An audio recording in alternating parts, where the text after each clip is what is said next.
Descobri agora um programinha para poder descobrir o logo, a senha do logo Siemens. Prestem bem atenção, é simples, acho que uma hora podem precisar e vai ajudar muito. Vamos lá.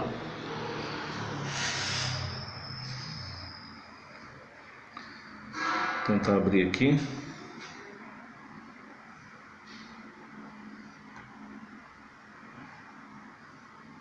Com senha, tá? Não tem jeito. Vamos abrir o programa. Opa. Programinha aqui bacana.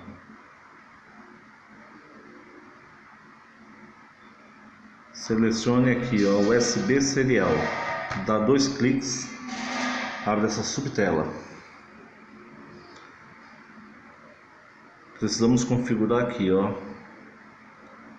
How Run That View. Dê 2 cliques, opa, abriu aqui. E vamos dar um Start. Start. Beleza, está monitorando. Vamos minimizar a tela. Vamos lá, tentar abrir novamente. Tá aqui, tá monitorando. Vamos ver se ele já capturou a senha.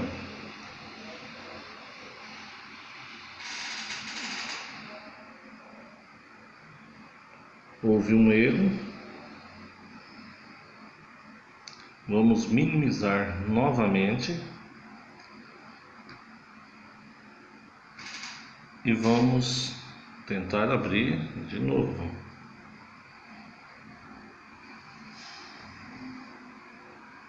Vamos lá na tela,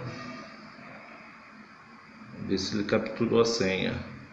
Capturou a senha, ó. A senha que está no logo é CEU. CEU. Vamos tentar abrir agora para ver se é isso mesmo.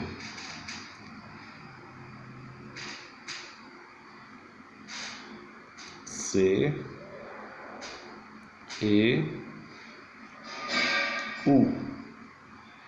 3 dígitos. Olha só que beleza. CEU.